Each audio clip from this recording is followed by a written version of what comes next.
Hello there, I hope you're enjoying your afternoon and thank you so much for joining us. I am Tamima and I'm coming to you live from the Mind Festival that is being held here at the Chiromo Mental Health Hospital in Lavington area. Well, today as the world marks the Global Mental Health Day, this is a very important day because we are trying to educate you on the importance of mental wellness and of course at the same time advocate for the world to join the promotion of mental wellness. Without a doubt, 2020 has been a very difficult year and I highly believe that this year more than ever we must put mental wellness at the center stage. Well, today you'll be hearing from experts on why you should care about your mental health and those around you. And remember, this event is actually being facilitated by the Chiromo Mental Health Hospital. And I want to give a special thanks for them for partnering with us as Switch TV. And of course to you for tuning in. So please let me know where you're watching us from. And if you have any questions throughout this broadcast, because we're going to be live on the channel for the next 1 hour, feel free to reach out to me via the SMS line on your screen. And of course on Facebook, Twitter, and on Instagram. But right now, I want to invite a very important man. I was told he is the man who runs the show here at Chiromo. So please help me welcome Dr. Hongo, who is the Chief Operating Officer here at the Chiromo Mental Health Hospital. So he's just going to be giving us a few remarks so that you can understand why this event is important and of course how you can support as an individual and also as a business. So welcome, Dr. Hongo.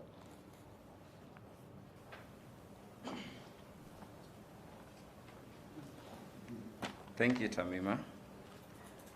The Chief Guest of Honor, Madam Cass, our distinguished guests with lived mental experiences, the Chairman of Chiromo Mental Health Hospital, our mentor in the life beyond the stethoscope, Dr. Frank Jenga, the country representative of Janssen, Safaricom, Switch TV, the MD of AAR, the Chairman of MSK, Chiromo Mental Health Hospital Consultants, led by none other than Dr. Sylvia Kemunto, the Chiromo Mental Health Hospital team, led by the executive committee members, ladies and gentlemen, all protocol respected, welcome to Chiromo Mental Health Hospital MindFest 2020.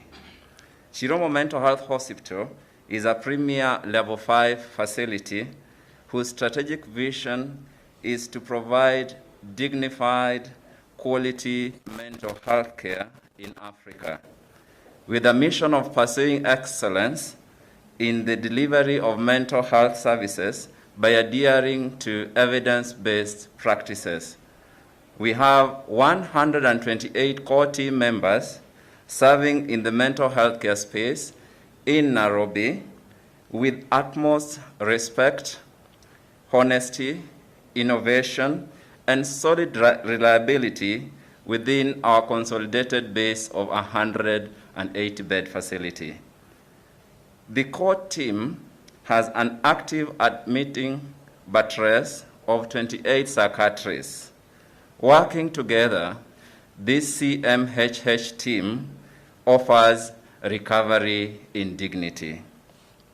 The COVID-19 pandemic halted critical mental health services in well over 93% of countries, while the demand from Kenya on mental health 2020 consistently informs us that mental illness is not disability. This is epitomized by the innumerable lived experiences among us. Our children, brothers and sisters have mental illnesses, and by adhering to evidence-based medicine, by working together with our practitioners, are exceeding their societal roles in this society and globally. MindFest 2020 event has been successfully organized by this facility, domiciled in the robust Digital Relations Department, led by one other than Gadhoni Mbugwa, in seamless collaboration with the Republic of Kenya through the Ministry of ICT, Innovation and Youth Affairs, Janssen, Safaricom, Red Cross, Switch TV, Y254, Bookings Africa, among other key stakeholders. We remain heavily indebted to our partners for this successful event on this day. Our children, brothers and sisters with lived mental experiences have risen with cadre to break the shackles of mental health stigma. They show the world today from this facility that there is a talk that mental health exists beyond the silence. They are our heroes today. Mental health stigma will remain and begins with you and me. Let us all seek for regular, structured mental wellness checkups with the same vigor that we've witnessed in the general medical checkups. At this branch, Chiromo Mental Health Hospital, your mental health comes first, and we believe that mental illness is not disability. Thank you.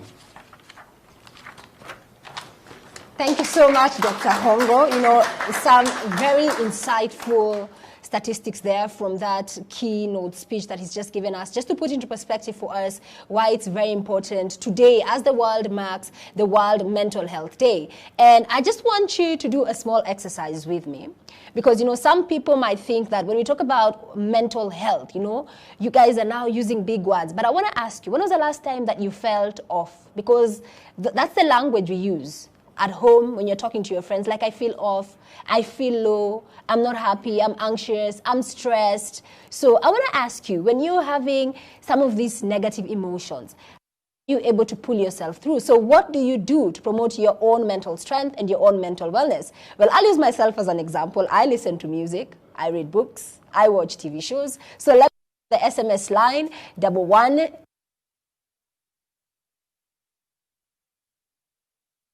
media handles on Switch TV Kenya. And if you have any lived experiences with mental health, please also let me know. But right now, I want to hand over to my partner for today, Mr. Eddie Kimani, just to hear from the ladies and gentlemen who are here with us today. Eddie, over to you. All right, very, very good afternoon, good morning, good evening, depending on where you're watching us from. This is the first inaugural MindFest 2020, brought to you by Chiromo Mental Health Hospital. This is a unique event that brings together creatives, but more importantly, we are here to celebrate the 28th World Mental Health Day. We're supposed to celebrate this every day, but this is a day specially set aside for us to get together, celebrate, and sort of have a reflection of where we stand in regards to our mental health and well-being. We are here at the magnificent Chiromo Mental Health Hospital, an amazing facility, and I'm told, and I'm reliably told, that this is the only private level 5 mental health care hospital in the whole of the sub-Saharan Africa. So definitely we had the COO, Dr. Vincent Hongo, who gave his opening remarks and told us quite important details about this amazing facility where people actually, if you have a mental health disorder or a challenge, you actually recover in dignity. And that is what it's all about at this facility. But right now, I'd like to just get the camera roving around to welcome our guests who are here with us. I don't know, I'd like actually first to acknowledge Chairman. Chairman yuko hapa. I'd like to have him say a word to welcome the rest of the guests. Habari Dr. Frank Jenga. Njema, hamjambo tena. Karibuni hapa Chiromo Mental Health Hospital. It is my hope that we will have an enjoyable and informative afternoon. Inshallah, I'll be talking to you a little later. All right, fantastic. I like calling Dr. Frank Jenga one of the leading lights of mental health conversation in this country. I remember 15, 20 years ago, there was no weeknight that would go without having him on KBC talking to us about mental health.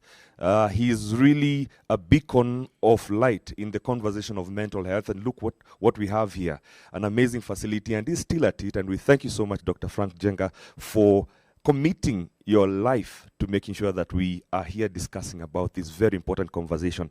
So I'd like to hand over back to Tamima, and we will be coming back to you. Remember, we are live on Facebook and YouTube. Please engage us, talk to us. Let's have you also talk to us and find out how you're also doing on the other end. Asante, Tamima. Thank you so much, Eddie. Now, remember, today we are here at the Mind Festival as the world is marking World Mental Health Day. So let me introduce my panel right now so we can find out why it's important to educate ourselves and also just to be aware and also to find out how we can advocate for mental health here in Kenya. You had the startling statistics, 1 in every 4. And of course, for people who are now tested professionally, 1 in every 10.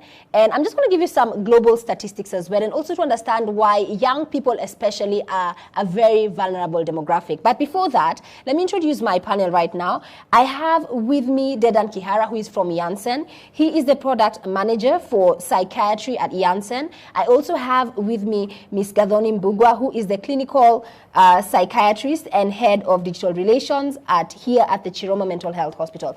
Welcome. Thank you. To Mindfest. In fact, mimi ndo mgeni. Yes. You should be welcoming me. Yes. So I'm just honored to be here and to assist you to facilitate this wonderful event. So earlier on, there's something that Dr. Hongo spoke about, and I want to throw this to Janssen because today, as we speak, mental health has been declared a disaster in Kenya, and not just in Kenya, because before COVID-19 happened, mental health was there, but this year more than any year, because of the many disruptions economically, social disruptions, we're seeing that more and more people are now predisposed to mental illness. So why is it important for a brand like yourself as Janssen to actually come in this space and to support such an initiative? So thanks, Tamim, for having me. So just to take you back to give you a bit of context is that as Janssen and Johnson & Johnson have been in the space of mental health for over 60 years. So you have a very big kind of a heritage from that end. And when you look around in all spheres of medicine, you'll find that mental health is one of the most neglected area. So which in us as J&J and Janssen will come in handy to be able to push from a legislative perspective, from an access perspective. When we talk about access, as you see, the theme for this is greater investment, greater access. So greater investment is from the perspective like what we are doing now, mobilization. So we are coming together as a group to push out the agenda of mental health, and access comes in different aspects. There is that from a financial perspective where you have a reimbursement for the treatment available. There is infrastructure from that case. There is information from an awareness perspective as we continually break the stigma. So that's why we rally behind mental health in a big way, and that's why we are putting a lot of resources, a lot of efforts from all the spheres, as I mentioned, registration, from access perspective, and even the training of empowering the mental health workforce. Like for instance, now we have an ongoing training of nurses that we're empowering from a general nurse to a psychiatric nurse,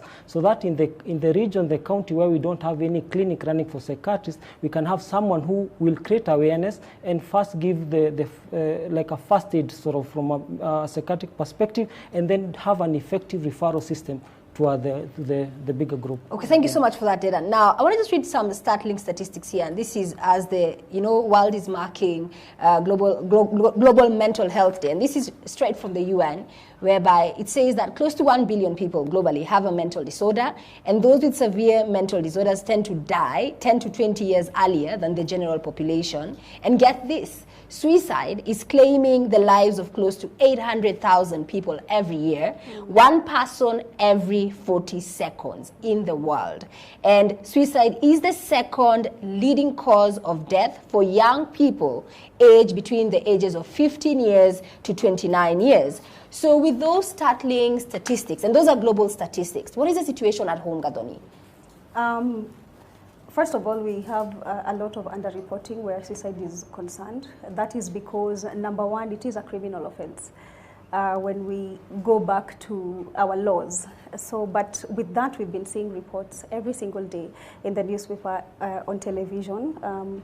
There's somebody dying every single day.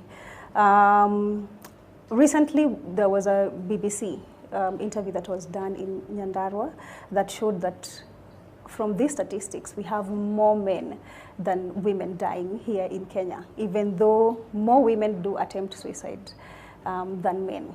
When we look at the younger people, especially from March when the pandemic started, so that has also, we've seen an increase and a lot of reports where suicide attempts and also deaths by suicide are concerned.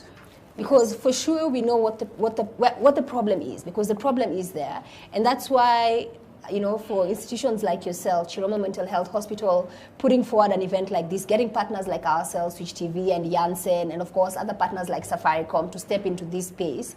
If there's anybody at home who perhaps is struggling during this period, what is the best piece of advice that you'd give them? And of course, looking at the spirit of what Mind Festival is supposed to be, and also just talking to young people especially. Thank you for that. If there is anybody at home who is watching here, the message for me is that let's keep talking, let's keep supporting each other from a family system. And also more importantly to say that shame dies with exposure. So the minute we come out and begin talking about what we are going through, talking about not only the illness, but also the kind of ways that we use to cope, then we are at a step closer. Another thing is also to ensure that we are well equipped with knowledge. There's a lot of resources. When you look at all our digital platforms, you can find correct information when you're looking for mental health. That also goes for our website. So information is power, absolutely, because when you're able to understand what are the signs, what are the symptoms, it means that you cannot, you're not only in charge of yourself, but also in charge of your neighbor in regards to being able to assess the people around you within your family and your friends. And this year, when we look at what we are doing, MindFest, we actually began this journey last year. And as we celebrate the 28th World Mental Health Day, we also want to celebrate people with lived experiences. We cannot have a conversation about mental health awareness, about prevention and promoting mental wellness without involving people with lived experiences. Their voices matter, absolutely, 100%. And looking at the creative part, because this is what today is about, Yes. Art is one great way, one form of expression that we can use whenever we are going through anything. So I'm looking forward to just to share with the world that there is so much more to a person than their illness. And you know, earlier on I asked anyone who's tuning in right now to actually share with us how it is that they're able to decompress, so to speak. So I shared what I do. So I'm curious from my panelists, how do you decompress, Gathoni? Well, that's a good one. For me, I did start doing yoga like 2 months ago, but my best way is just to watch something and be in my own space. I love my own space. So just being at home, and having my silent time. So that self-awareness is very important, because what works for Gathoni might not work for Tamima and might not work for Deda. Deda, what do you do? So personally, cycling and driving aimlessly, you know, without any specific destination. So Aimlessly? you know, so that sort of, because when I focus, then I get back to my own issues. So, so that way it sort of make me unwind a lot. Okay, so there you've had it. And of course, I'm sure you've had the expression, it's okay not to be okay. But what we want to add to that is that it's okay not to be okay, but you must seek help. And help comes in so many different forms. You could either be, if you're very self-aware, as you've had, decompress, find something that allows you to let out that steam, to deal with those negative emotions. Or if you feel that you cannot cope, please reach out to professionals, because as you've had Chiromo Mental Health Hospital, here it's state-of-the-art facility offering healthcare that is unmatched in this region. Well, right now it's time to take a very quick break. When we come back, we're going to be hearing more from some guests who'll be sharing their experiences, how they have dealt with mental illness on a personal level, and also from caregivers. So don't go too far. We'll be right back.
Welcome back. So we are here at the Mind Festival 2020. We are marking Global Mental Health Day, and we are just raising awareness and, of course, educating you on how you can preserve your mental wellness. So right now, we're going to meet a young man who has such a beautiful and interesting story, Mr. Charo Msuma. I hope I pronounced that right. So he's an artist, and he's also someone who is living currently with mental illness. So let's hear from Charo. Charo, karibu kwenye Mind Festival. Thank you so much. And amazing work. This is you? Yes. Oh, wow. So tell me, who are these?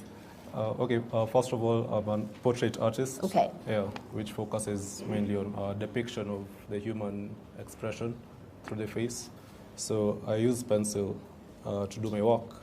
This is a picture of my father. Yeah, I chose to use a traditional attire to adorn him with. Okay. Yeah, and right there is a photo of my sister. Okay, so you've drawn your entire family. Exactly. Yes. Okay. Yeah, so that's my elder sister. She's a doctor, and I hope you can recognize who this is. I can't see from where I'm at. That's you. Thank you. So how does that happen? How do you sketch yourself? Are you having a mirror? I know my face so well, I don't even need to refer. Okay, it's a process. I can say it's a process, but for someone like me who's been doing it for some time now, I find it quite simple. Yeah, so usually there's a method called grading, which now allows me to get the likeness to the exact T. So how long does it take you to complete one? I would say 2 days. Wow. Yeah. And when you say 2 days, that means like full day. This is all you're doing. Yeah, like 8 to 5 sort of. Okay, so are you doing this just as a hobby, or you're doing it now professionally as a source of income? Yeah, I'm doing it professionally now. Yeah, it's a business which I can say I'm getting something significant. Yeah, so I'm comfortable with the source of income I generate from my arts. And probably why we're here today is just to promote mental health, and you have a lived experience. Yes. So probably tell me about your diagnosis and why this art is very important to your therapy. Yeah, so I was diagnosed with bipolar condition about 2 years ago. So I found my art being a therapeutic, source of calmness for me, because being bipolar is associated with, let me say, a range of emotion. Someone might become overly excited, or you might be going through depression. And how has that affected your life, and how you deal with people in your personal life, and also probably at school or at work? Yeah, at first it wasn't easy, because there's a certain stigma associated with, mental wellness. So I found a way to cope with it is just to, focus on my passion, and with that being my art, I know it's going to communicate, and yeah, that's how I seek my comfort. And I want to applaud you for just, being here today, and for being part of this event, and also just speaking very publicly about your experience, because this is what we need when it comes to creating awareness, so we can get more people to actually come into this space and advocate. So what would you tell perhaps any young person who feels stigmatized? They feel like they can't speak up, they can't even go ask for help. Okay, first of all, you just need to be very aware and self-aware, and having that ability to judge yourself and where you stand or lie will also carry on, and you'll be able to communicate that with people who are closer to you, and also being able to recognize certain triggers which might lead you astray, or lead you to now experiencing the conditions in a severe way. It's just better to have a coping mechanism of dealing with stress. Okay, thank you so much, Charo. Remember, we're asking you at home. I want to know, he's shared for him, his art is very therapeutic. So how do you decompress? Let me know via the SMS line. Right now, let me hand over to Eddie. I want to hear from the rest of the audience.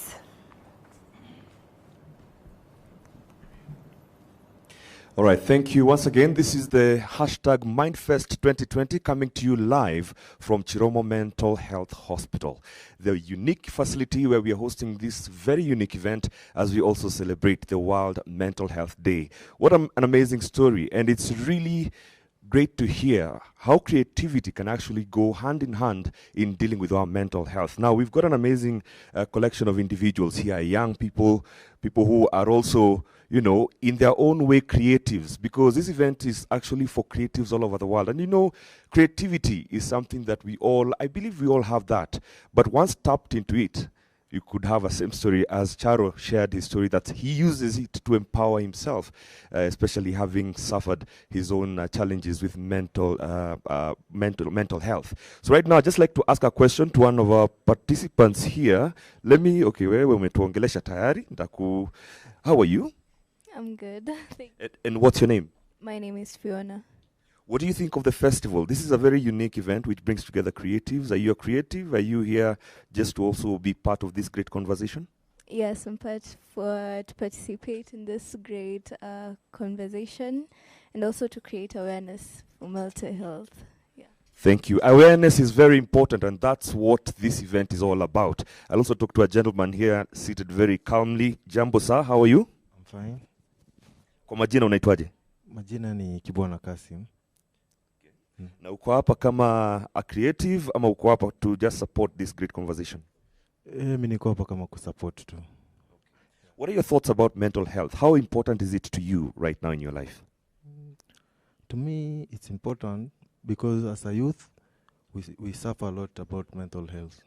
But now, as for the government has come in, it's good, and I'm here with also my CS, who is also a queen in that mental health.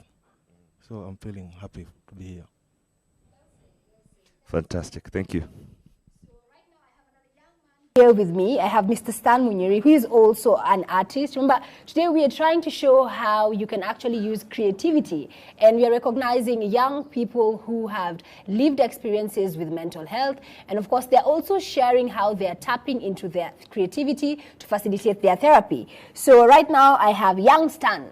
Stan, this is some beautiful artwork. This is something that I believe is deserves to hang at some of the top hotels, cafes, restaurants. Kwanza ile inanikalia like an African avatar. You've watched Avatar the movie? Yeah. Was that the inspiration there? Kind of. Yeah. Nimekuona. Yeah. So, Stano, tell me about your experience, because I understand that even for you, this is therapy. Yeah. So tell me about your diagnosis and how this helps you. So I'm living with anxiety and depression. I have been for quite some time. So this actually, right now, I'm not doing it for professional purposes. I just do it to express myself. So is this a kuuza? Zinaweza uzwa, but that's not. Message akisema anataka kununua. And niforwardie namba. Siache nikuwe manager. Nikipata commission. Haina shida. Sawa. So I just do it mostly to express myself. Okay. And communicate what I have inside that I cannot use any other form. Yeah. And how long does it take you to do one piece? Depends. Like these took 2 weeks, these took 3 weeks, the one behind you took 3 days. Oh wow, that's beautiful, that's gorgeous. Yeah. So once we leave here, hizi zinaenda wapi? Because sasa umesema hauzi, and these things are too beautiful to go to a kabut ama to your bedroom. Zinaenda wapi? I haven't engaged in the market yet, because I wanted to do this for me first, to get myself well. But of course, I can sell them. Where is Dr. Hongo? Dr. Hongo, when I was walking around this facility, I noticed your walls are bare. Dr. Hongo, he spoke earlier. So I want to just throw a recommendation to the team at Chiromo here, that this young man, being as talented as he is, these pieces deserve they deserve a home. And I'm suggesting right here at Chiromo Mental Health Hospital. Well, right now, let me go over to you, Eddie. And we can take 1 or 2 questions from members in our audience. Then when we come back, we're going to be hearing straight from the chairman himself, Dr. Frank Jenga. So stay with us. All right. Thank you once again, Tamima. Of course, the conversation is how creativity can actually be a coping mechanism in being able to, deal with our mental health challenges that we have from time to time. Remember, we are coming to you live from Chiromo Mental Health Hospital, and we're also live on Facebook and YouTube. If you are on YouTube and you'd like to join us on Facebook, you just need to go to Chiromo Lane Medical Center. That is the name on Facebook. And of course, on YouTube, I can see some comments. And we have somebody watching us all the way from There is London, Ontario, and Canada. That is Brian's Heart Poetry. We also have Claire Omolo, who says, "This is so amazing, watching from home, good stuff." Charo nano kona fans. Also, Brian Hart's Poetry says, "Beautiful art." And this is somebody watching us all the way from London. And also, he's also sending love and light to each and every one of you. Of course, the conversation continues. Remember, it is the MindFest 2020. What an amazing conversation we have here. We are focusing on creatives. And creativity is something that we all have in our own little ways. So stand by. We have a lot of guests who are going to be engaging us. We have a lot of art that is being showcased here. And the vibe in the room right now is amazing. And I would like to engage more, but I think I'll be coming back to the guests in a short while. Okay, thank you so much for that, Eddie. Remember that we are here today just to celebrate people who are working within this particular space. And I'm asking you, please let us know how you actually decompress. How do you let off that steam? So we've had, some very important, and you've also seen how young people are actually using art as a form of inspiration. And Mr. Charo Tsuma there and Mr. Stan Munyiri, who we've just found a home for his artwork. And right now, I want to introduce Dr. Njenga. He is the chairman of the Chiromo Mental Health Hospital. So please help me welcome Dr. Njenga.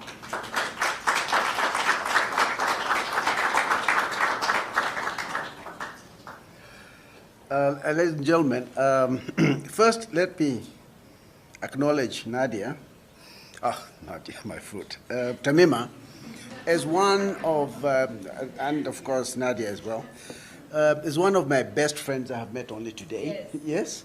The story behind our relationship was that when COVID was really moto a few months ago, a friend of mine, Gina Din, sent me a text and asked me, "What are you doing in this life and how are you coping and why are you so scared?" and so on and so forth. Cut a long story short, between Switch, myself, and subsequently Chiromo Mental Health group, we did a series of programs on digital and on TV that actually had an Africa-wide reach. We engaged Nigerians, South Africans, Kenyans, Rwandans, a whole group of people. And so the answer to the question, how did we cope during the time of lockdown, is we became creative, we became relevant, and really we did what I think is an incredibly good job. And because I have not done so before, because we have not met before, thank you. Thank you for your creativity, and thank you for your time. Now, this is, without a shadow of doubt, one of the happiest days of my life. I know my wife, who is seated there, will say that I say that every time I get up to speak. But it's also true. You can always have the best time of the best of your life on subsequent days. And I'll tell you why this is such an important day for me. It's an important day because it's a crowded day. And it's a crowded day with good things. We started off this day with a prayer breakfast in in State House. I think Madam Cass, that I'll be introducing in a minute, also had a mega event somewhere in Nairobi. I'm sure she'll be telling us a lot about it. We are here and we are commemorating and celebrating Mental Health Day across the world. This will not feel like an important thing to have a crowded day. You've been told that we've had this kind of celebration and commemoration for the last 28 years, and I've been around for all of them. This is the first one that, that really feels proper and vibrant. And so that is absolutely something to celebrate. The other thing that gives me great happiness is that we are witnessing almost the settlement of a debate that has gone on virtually throughout my very long life which is the relationship or connection between creativity and mental health and well-being. That debate is yet to be settled. But I think the direction that the conversation is taking is that there is some evidence that there's a link between being creative, as we have seen with this wonderful and some mental conditions, in particular bipolar mood disorder. One of the most celebrated persons with bipolar mood disorder was a fellow I didn't meet, and I'm sorry I didn't meet. His name is Sir Winston Churchill. Sir Winston Churchill was a two-time Prime Minister of Her Majesty's government, who told us about the black dog, which is the state of depression that enveloped him once in a while, leading him to take excessive amounts of alcohol during the depressive phases. But there's a young man who was here, Charo, who might tell us that the opposite also happens. When you are in a hypomanic state going on to a manic state, you become very creative and that sort of thing. Sir Winston lived his life by writing long, complicated, and exceedingly clever articles in the Times of London during his hypomanic state. And that's how he accumulated both fame and fortune in his day. So the point that I'm making is that it's not an accident that the Chiromo Mental Health Hospital Group has decided to allow a platform with its partners. And I really must acknowledge your team, Tamima, Switch, Safaricom, Bookings.com, Janssen, and most importantly for us, because this is a first government of Kenya. I had the fortune of chairing the mental health task force, as you've been told, that was the result of a cabinet decision. And I can say this confidently, that in my engagement with government this year, I don't know how to say this one nicely, but mambo bado. Mambo bado. There are big things that are going to come in the next few days. So when we had Nadia Abdallah and her team visit us a few weeks ago, and when we, with a measure of trepidation, anxiety, and uncertainty, asked her if she would grace this occasion as our chief guest, when she said yes, I saw Dr. Hongo tick one of his performance indicators as an achievement. And I think, Dr. Hongo, we must congratulate you for having done that. So who is this lady? So, clap, okay, clap. I've just discovered that, among other things, Nadia Abdallah is a daughter of a friend of mine. Or at the very least, one of her best friends is the daughter of a very good friend of mine. She is the youngest chief administrative secretary in the country. I cannot tell you her age, but she's the very youngest. If you remember Tom Boyer, Tom was about the same age when he became a cabinet minister. For those of you who don't understand the structure of government, chief administrative secretary is the deputy minister kind of level. So at her very tender age to have achieved that special office is a reflection of her academic performance. When we met her, and among other degrees that she's got here, there are many degrees, one of the ones that impressed me the most was her master's degree in something called International Relations and Cultural Diplomacy from a university whose name I cannot pronounce in Germany. Now, that really, Nadia, was what floored me about your qualifications, and I was really very happy to see that you would come and represent government in this occasion. Over and above those qualifications that I've given you, she is an advocate. Kimani here, Eddie, thinks she's the only advocate for mental health. But I think we have more friends than we realize. And I think one of our self-imposed limitations, Gadone, you must listen to what I'm saying, because if you don't, you'll be in trouble. is that we have very many friends. I mean, this connection with Safaricom is genuinely new. Although 15 years ago, Safaricom very kindly, in the days of Michael Joseph, when we had a big mental health meeting here, they actually did give us a major donation in those days. So the fact that Safaricom is coming back is an incredibly good thing. But coming back to Nadia and government, she's wearing a shirt, a t-shirt called Kenya Ni Mimi.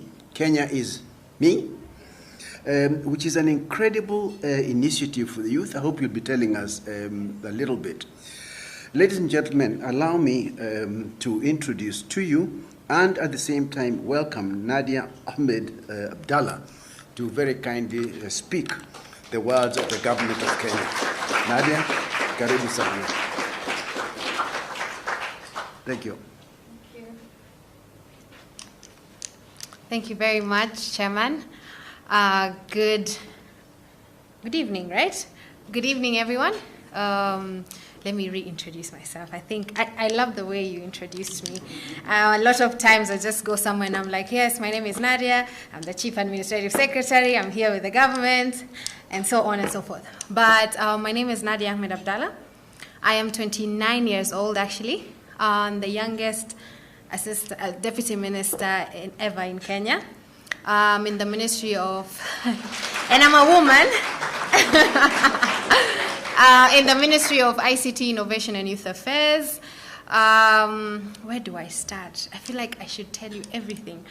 But yes, I'm wearing a t-shirt called Kenya Ni Mimi, and behind is Kas Nadia, so that everyone can know that, it's me. Because a lot of times when you're a young person and in the government, a lot of people can overlook you and might just think, oh, maybe she's just an assistant of something, or maybe she's just a person, like something else other than being like the third person to the president, so it's a big deal. Well, I have been an avid mental health champion since 2015. 2015, I was how old? I was 25? Yeah, 24. And basically, it started with, so I'm born and raised in Mombasa. I come from Old Town, and I'm very happy that Dr. Njenga literally had spent a lot of his time at that area. So for him, he knows this particular place, what it is, and how the young people in that area are. And so when I was fortunate enough to go abroad and do my master's, every time I used to come back home, I knew that I needed to do something to help my community. And so first I started with just women, because that was my easy access to them. So I looked at issues to do with gender-based violence, I looked at issues to do with rape, I looked at issues to do with cultural segregation, hence why I studied cultural diplomacy. And from there, I realized that there is a big problem in the community, and that problem is we always like to really put everything under the carpet. We live in a culture where people don't, if you have a mental health issue, they think that you have been bewitched, or they think of other things, maybe you're just crazy. Nobody thinks of maybe there's some childhood trauma you've gone through. Nobody thinks of the challenges that you have. And as a young person, a lot of people will tell you, we unajua nini, wewe ni mtoto. Like, being a young, you're always disregarded. And so I used to come up with small groups, and just sit down with the women and young girls and talk to them. And then what I realized is they really loved the fact that I just took them together and sat down with them and explained to them this and that and all. And that really created a culture where now everybody used to go on their social media, or when they see me somewhere, they'll be like, oh, hi, Nadia, it's okay not to be okay. It's fine. Like, either I walked out of a bad marriage, or, I spoke to my parents about how I feel. They acknowledged this. So, there were different things that happened. But little did I know that I would face something myself. So by the time I was championing mental health, I went back to, because I was in Berlin, so I used to commute back and forth. Something happened to me when I was in uni. That fateful day, I was just getting ready to go to uni, and I went to the toilet, I switched on the shower head, and I was getting ready to take a shower. And before I could even step into the shower, I passed out and I fainted. Remember, I was ready to go to the shower. I don't know whether I'm supposed to say this or not, but I didn't have any clothes on. I lived alone in my apartment. I was at the top floor. The shower was on. It was winter. I think 5 to 10 minutes later, I opened my eyes. I found myself on the floor. And from there, everything changed for me. Why? Because I developed like a sense of trauma, but later I found out it was PTSD. And I didn't know it was that. So how did I know it was that? I Googled, because every time I used to go out, I used to be scared of crowds. My head used to tell me, Nadia, what if you fall? And the same thing would happen to you, what happened to you in the apartment. Like nobody would help you, you're alone. So sometimes I would find myself in the train, going from a point A to point C, but I would stop at point B because I felt like I was about to pass out. I felt like the walls were closing in. I was so scared of everyone that was around me. Then my best friend came. My best friend had seen a therapist before me, and she first helped me out because at first I was like, yeah, I know I'm helping people with mental health back home, but I never thought it would happen to me. You know, I don't know why I thought that way, but sometimes it happens. I was like, I never thought it would happen to me. But she's like, no, let's take it slow. So I self-diagnosed myself before even going to a therapist. I used to take a notebook. I'm a writer, so I used to take a notebook. I created, I would say like a plan. I used to call it 15 days of fierce gratitude. So what did I do? Each day, I made sure I take 4 pictures. I took a picture of anger, of fear, of happiness, and of joy. So I would literally put myself in the most uncomfortable situations. I would get into the bus, I would stop at a random place where I'd see a park, and I would take a picture of whatever came to mind first. And then later in the day, I would sit down and I would look at all those pictures and all those emotions. Then I would reflect and I would write, Dear Nadia, these are the emotions you felt. This is what happened, blah, blah, blah, blah. So I did that for 15 days. After 15 days, I realized that I could now face people. I realized that that fear that I had inside of me wasn't there anymore. And I was ready to now see a therapist. And so I saw a therapist. Of course, we had sessions on the phone. We had sessions sometimes face-to-face. But I managed to get over that, not only by the help of the therapist, but also by the fact that I accepted that I had a problem. I accepted that my problem came from me fainting and being alone. So that sense of being alone and that sense of confusion, it actually helped me to actually now come back home and now do more for mental health. And so I expanded, more. I reached out to young people, both men and women. I brought my 13 days of fierce gratitude. I printed it out and I gave it to the small safe spaces that I had created. And so the young people also now adapted to that and they started doing it. And I used to get back feedback. Actually, I have files in my house, where everyone has a feedback. I group them in group A, group B, group C.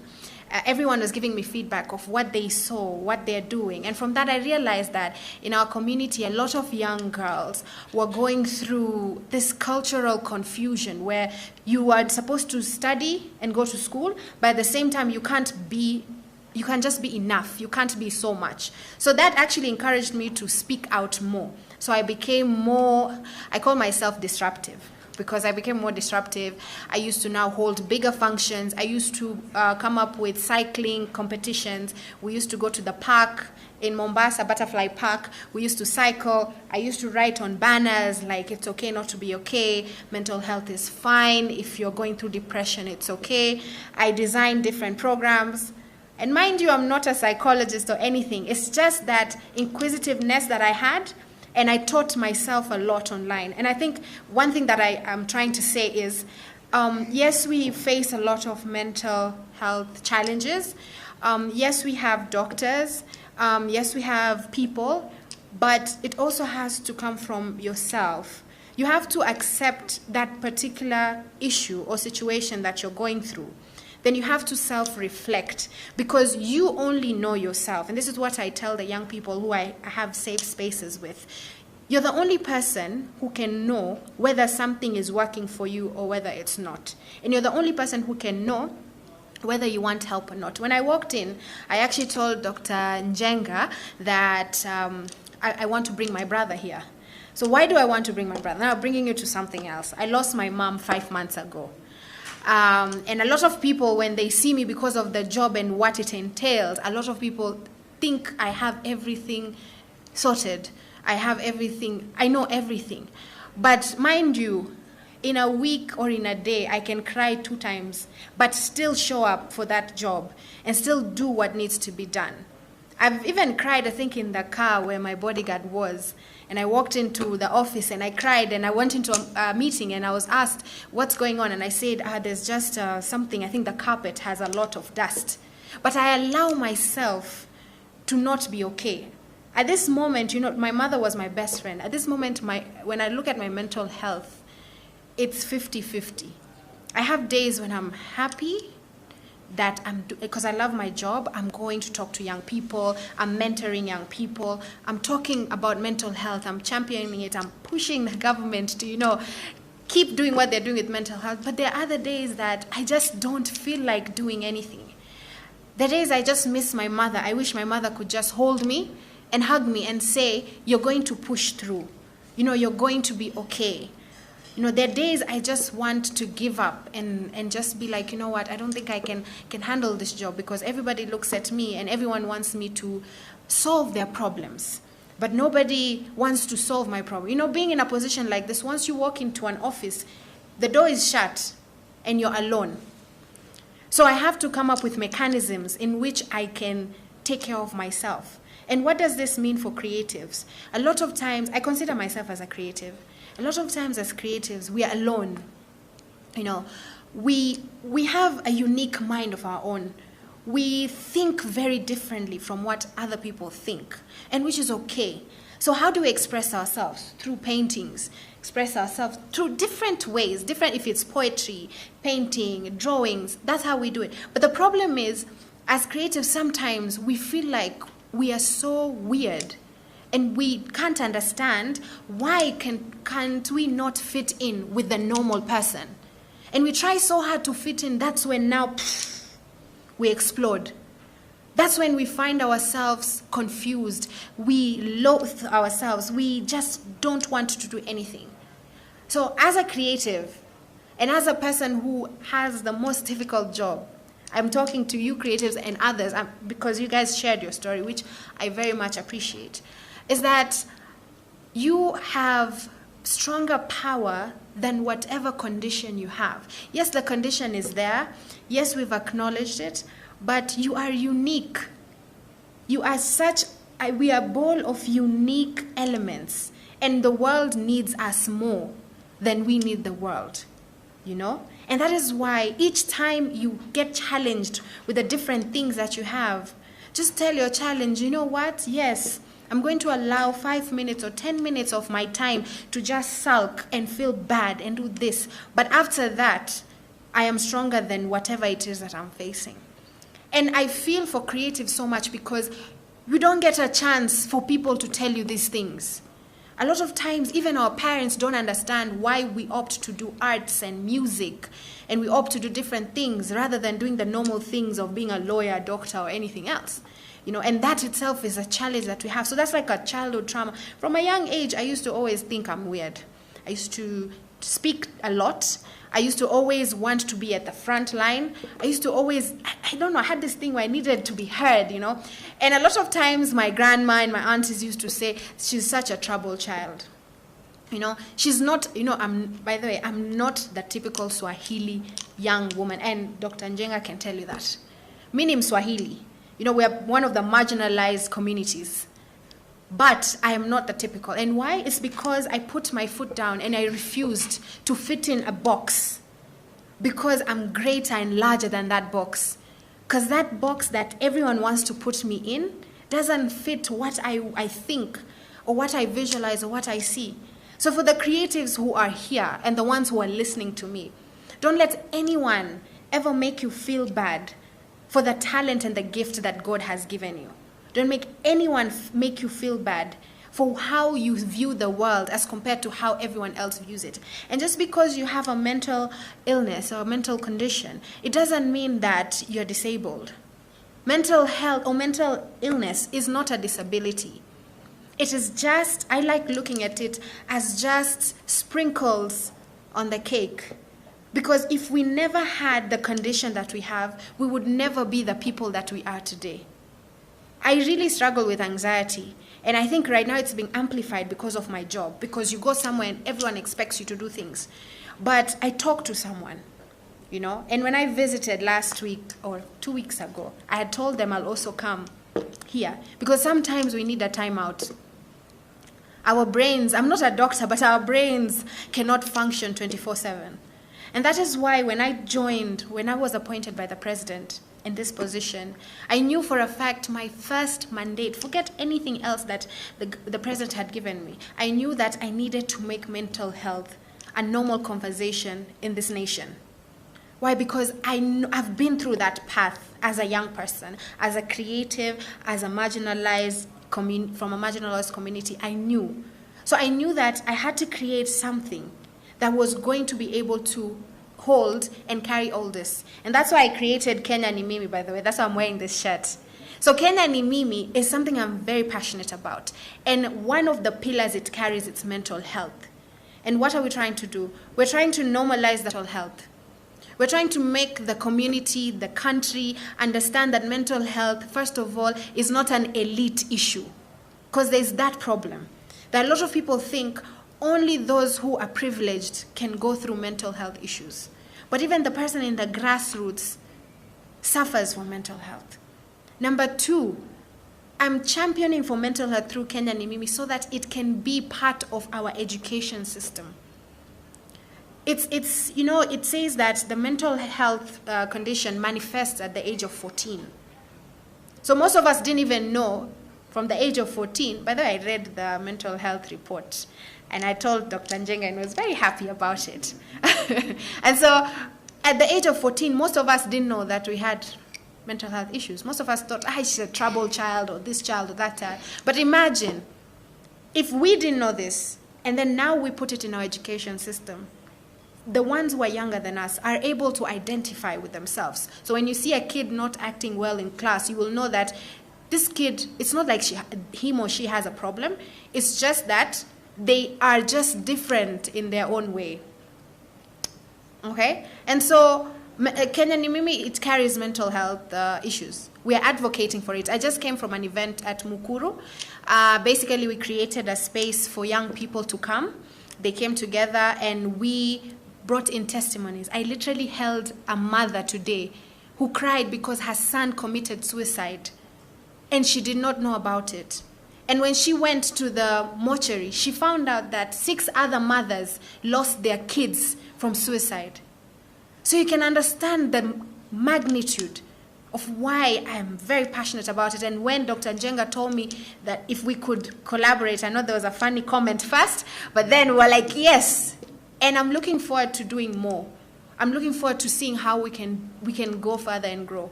And so for that, I just want to thank everyone. I just want to tell you, mental health or mental illness do not define you. You define yourself.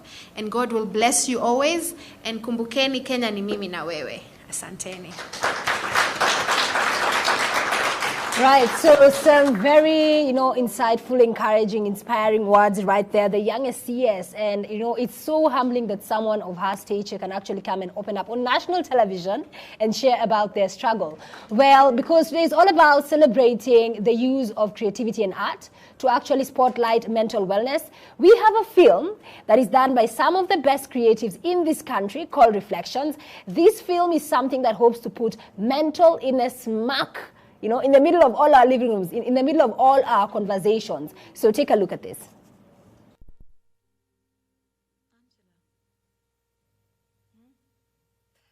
start by talking about your last visit with your sister. I understand it was a bit uncomfortable. Uncomfortable is not the word I would use. Disappointing?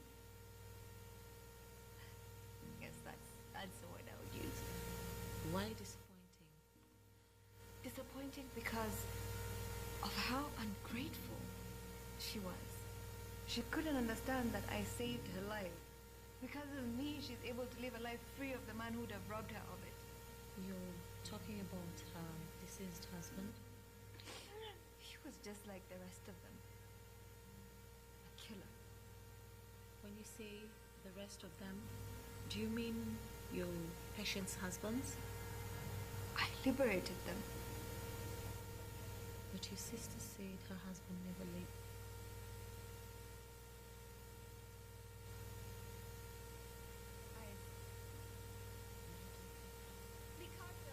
Same. Are you not listening to me? They're all the same. The fact that Joyce was your first patient and was killed by her husband, did that make you feel you needed to protect them? She was my patient, and I couldn't protect her.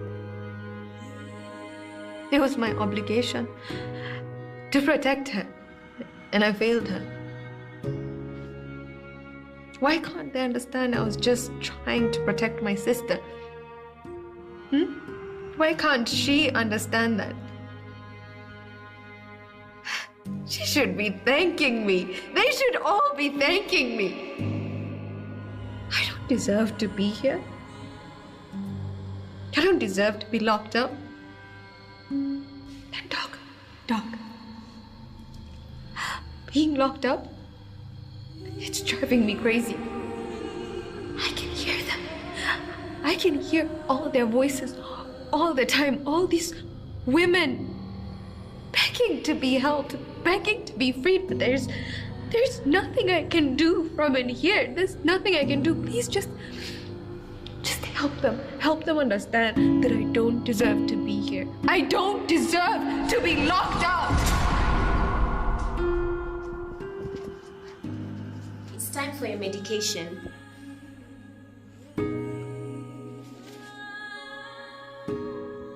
You're still as beautiful as the day you took this picture, Angela.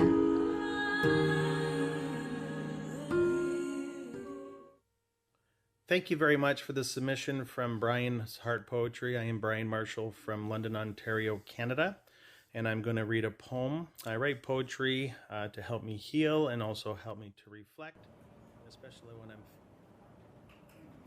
Right, so that was the film Reflections, and as you've seen, a wonderful performance right there from Sarah Hassan herself. So this is a film that if you want to check out the rest of it, because what we've just shown you is a snippet, you can actually go onto the site, My Road Reel. This film has actually been entered into an international competition. So if you want the award to come home, go on to myroadreel.com, vote for this film, because it's a film that, like I said earlier, is aiming to actually raise more awareness around mental health. So earlier on, I asked you guys to share with me some of your feedback around how you decompress. So I'm just going to read a couple of them right now. Here we have Purity from Kahawa Sukari. Purity says that, Tamima, for me to decompress, I watch telenovelas and I really love watching Switch TV, Kwanza Nagin. Okay, Purity, thank you so much for that. We also have here someone called Job. Job is writing to us. Job, you're saying you are watching from Kakamega. So George says that for him, football, he loves playing football and he really enjoys it. Then I also have here Sally. Sally says that she's a mother, and for her, sometimes dealing with children can be a bit cumbersome. So how Sally decompresses is by making sure that she actually takes time out when she needs to, get away from the children, go for some girls' trips and activities with her friends so she can actually decompress. I have here someone saying, Tamima, this is Peter saying 2020 has been a very difficult year because of COVID-19. So for me, when I want to decompress, all I simply do is just go into a very quiet space. Naezenda Uhuru Park, nilale tu kwa jua. That helps me to decompress. Then I have someone else here saying that, Tamima, this is a very informative session that you guys have had. Thank you so much to Switch TV. Thank you so much to Chichiromo Mental Health Hospital. I have someone else here who's also asking, just in case, this is this is sorry, you people and your Facebook names, yeah? So let me just read what the person is saying. So basically you're asking if you have somebody who's dealing with mental health and you wanted to get in touch with Chiromo Mental Health Hospital. So I'm going to have someone just let you know how you can get in touch with the hospital for any queries you might have, and also, of course, any other questions that you might have. So right now I'm going to be running a small panel of interviews coming in a bit. But let's hear from the room, because we just showed a very, very thought-provoking film. So I want to hear what the room thinks about this film. All right, thank you, Tamima. Of course, we are still on the hashtag MindFest 2020 right here at Chiromo Mental Health Hospital. What a good run we've had, and I'd like also to really appreciate the amazing remarks we had from the CAS in the Ministry of ICT, Innovation and Youth Affairs, that is Nadia Ahmed, really powerful and passionate about mental health, and definitely an inspiration to many of us here, especially the youth, who we are really looking forward to them understanding this conversation, because it's for them that this really works. But of course, everybody. Now, of course, the conversation is about creativity, and I'd like just to touch on one element about mood and creativity. Now, mood creativity research reveals that people are most creative when they are in a positive mood, and that mental illnesses such as depression or schizophrenia actually decrease creativity. Something to think about. Let's have a chat with some of our guests here. Let me talk to this gentleman here. Jambo, sir. Jambo. Now, of course, you could just introduce yourself, tell us in what capacity you're here. Of course, more importantly, you being here, it is an indication to what or how important mental health conversation it is to you, is it? That's very true. Sorry, that's very true. My name is Eric. We are partners to MindFest. I work with Bookings Africa, and we're just here to support the creatives and help them navigate the challenges of getting basically monetizing their talent. And of course, that's a very good conversation right now, because we had the artist Stan Munyiri, who Tamima gladly made sure that those artworks actually remain here at Chiromo Mental Health Hospital. How more are you involved with this conversation besides now just for this particular event for the long term? For the long term, we are basically looking at giving creatives an opportunity where they're able to showcase their talent, not just within the country, but beyond our borders. That is one way. The other way is basically to help distribute the mental health communication, to be able to give people a chance, an opportunity to access a counselor online, either through video chats or through online calls. I mean, it just goes to show you how innovation has become a part of this conversation. Thank you very much. I'll hand you over back to Tamima. Okay, thank you so much for that, Ed. So right now I'm joined by three wonderful ladies. I have with me Pauline Wambui, who is a caregiver. And remember, right now we're just focusing on lived experience of people who have dealt with mental health, either having a loved one who's dealing with it or personally. So I have with me Pauline Wambui, who is coming across from a caregiver's perspective. I also have with me Triza Mbeka and Saumu Mbuvi. So everybody here has experienced, you've had an interaction with mental illness in one way or another. So let me start with you, Saumu Mbuvi, and again, thank you so much for making the time to join us. So tell me, what is your experience? Okay, I was diagnosed with bipolar 8 years ago, and it was not easy because I actually didn't know what bipolar is. I got it because I was born an empath. Like, you're so there to help everyone, you play the hero in people's life, but nobody can come, you cannot go to talk to people about how you feel. So it took me time for me to accept myself. I actually accepted myself 5 years ago, because this year was the hardest way, because I decided to come open and share my story, because I lost 2 friends through depression and suicide, yeah. Sorry for that, my dear. Yeah, take your time, yeah, take your time. And really, just the vulnerability, and I really want to just applaud everyone who's up on this stage sharing their story, because it can be difficult. We are talking about lives here. When I read the statistics earlier, and I just let you know that the second highest incidences of suicide is amongst the youth. And this is something that we must address. It is okay not to be okay. And I applaud Saumu, because it's okay, it's a lot, it's emotional. So I'm going to just give her a minute. Let me hear from you, Teresa. What was your experience like? My name is Shriza, and my experience is that I was diagnosed with schizophrenia 2 years ago. So I feel like for me, I was like juggling so many things at a go, and I wasn't giving myself time to relax, sleep. So I just had a mental breakdown. So I think it caused me to like lose touch with reality. So I was actually admitted here at the Chiromo Lane Medical Center, and I managed to recover. And for me, the thing that helped me get through it mostly was through family and friends. And because I'm a creator, I love making YouTube videos, I do blogging. I always wanted to do that. Even if I didn't want to, I pushed myself to be able to do it. So for me, I would just say that if someone is going through something, no matter what it is, I feel like you can always get through it if you have the right support system and if you yourself, you believe in yourself, because I really did not want to stay in that situation. I didn't want that to be my story. So I said, I'm going to be speaking about mental health. And as much as I love doing fashion and makeup, I'll still always have a chance to share my story with people and engage with people, and yeah. Okay, and let me hear from you, Pauline, because yako ni kutoka ile sasa ya uzazi, ya you're a caregiver ambao umekuwa na mtu kwa familia yako, pengine kama unaweza tueleza. Yes, thank you very much, because I'm a caregiver. My son was diagnosed by schizophrenia about 3 years ago, and I deliberately decided to walk the journey, which was a journey of faith, because it was not easy, because there is a major stigma in the society. You don't know whom to turn to because of this. So there is a lot of blame games, you know, because when we have now this generation of Google and what have you, and then you go and find out what is happening. People say it is genetic, so which side? Is it from the father, the mother? What is, and it is it's a very big stigma. So I decided and I said I will walk with my son, and that's what has been the case. So it has been a journey, and I call it a journey of faith because it has not been easy.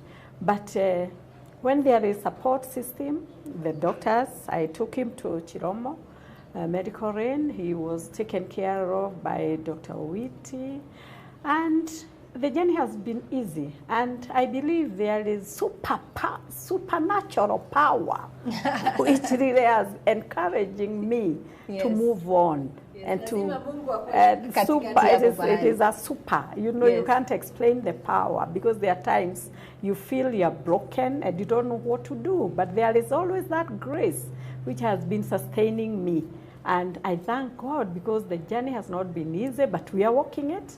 And Amen. now, yes, and he's well, although changed from one medication to the other. Now he's using one of the very expensive medication. I'm happy to see Nadia here to know how can we manage this as a government, because unless the policies are made in this nation, we are not going to manage mental health.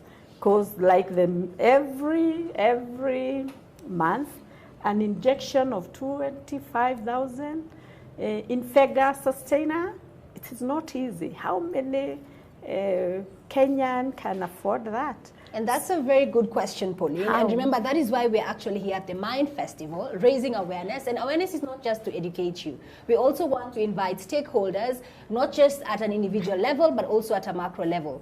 And if you feel that this is an issue that your government should address, I ask you as a young person, get interested, get involved, know the right channels, so we can get the government to actually invest more. So that if you're seated at home there and you're asking, Tamima, mimi niko hapa, you know, I'm struggling, bibi yangu ana struggle, bwana yangu ana struggle, mtoto wangu ana struggle, you automatically know where to call or where to take them.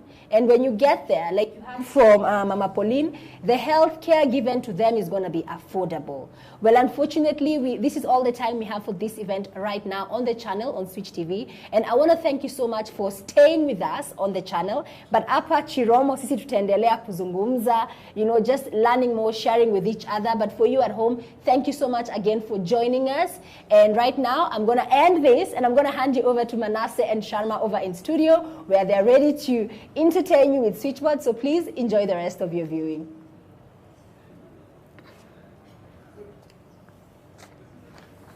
Cool. Yes, so tumemaliza ile ya Wakenya wametuacha, now we are back here. Yes, so Mama, sorry, but we had to release the home audience, but we can continue with the discussion. Yes. Yes. So you asked a very important question, and I want to give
Okay, right. So early on, we had Pauline sharing her experience as a caregiver, and she asked a very important question that I would want to throw to our guest of honor, Miss Nadia. If you can just perhaps shed a bit more light into the question she's giving, and it's a very honest question as a caregiver, and also for anyone who might be dealing with it on an individual level. Sorry. So as you know, I had shared that there was the mental health task force that had been put together by Chairman Dr. Njenga and the rest of the team. And so what is happening right now, based on what I have been informed by my colleague, who is Dr. Masi Mwangangi, is that all those recommendations that were put on that task force, that report, are now being looked into by the ministry. From education-wise to in terms of the policies that actually go with mental health and everything in between. So there's a lot that is actually being worked on in the Ministry of Health in terms of mental health, because they have seen the need for mental health to really be amplified and how it's really affecting young people. But at the same time, there's actually a mental health policy that a lot of people in Kenya actually have not gone through, because the policy also highlights different things. Like one thing that I found out today is that 60 psychologists, based on the report, the policy, 60 psychologists have been hired by the Ministry of Health. So this is progress, you know. And because of how mental health was seen before as compared to how it's seen now by the government, I think it's safe to say that a lot is being done, and that within the next few months or even years, there's a lot of development and change and consideration that is actually going to be put on mental health. So for us on our side, I think, especially as caregivers, as people who suffer from mental health, as Chiromo and other hospitals, is we need to still keep talking about it. You see, the moment we keep talking about this conversation, then the more the government is going to see the need for it to actually put in more effort and put in more consideration. So I think we should just wait and see, but at the same time, we should really read the report, because the report actually tells us a lot. It's a substantive report that has touched on everything. You know, one of the recommendations is having happiness and wellness commission. You know, this is something that nobody would ever think of. But because of the work that has been put in, this is something also the government is looking into. So it's safe to say that we are actually going somewhere. We are progressing. And we should just definitely have faith in not only the Ministry of Health, but even our ministry and other ministries involved to really amplify and put into consideration the different policies and the different requirements for mental health. Okay, thank you so much for that. So I want to come back to Saumu. Are you okay now? Okay. Yes, so I'm going to allow you now to just share your story and maybe just inspire someone in the room. Okay. So after being diagnosed by bipolar, I really didn't know what I was going through. And most of the times I was in, like, being with a partner, they ended up blaming me for being crazy.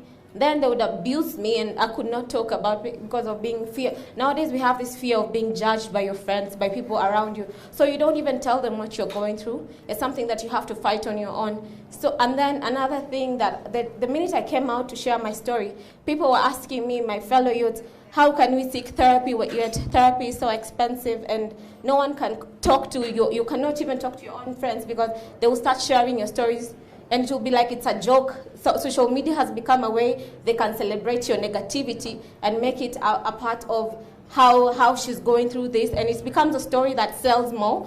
And this is something that someone is really suffering because mental illness is silent. Nobody will see that physical symptoms that you're being sick, you have a headache. It's not the same way. So it's something that you really suffer in yourself. So many times I also understood that with bipolar, after giving birth is when you can even, after giving birth, you get that mania stage immediately after. It really affects you. I don't know how, and I don't know why. You really break down. But when you're in your hypomania state, you're so active and you want to do things differently.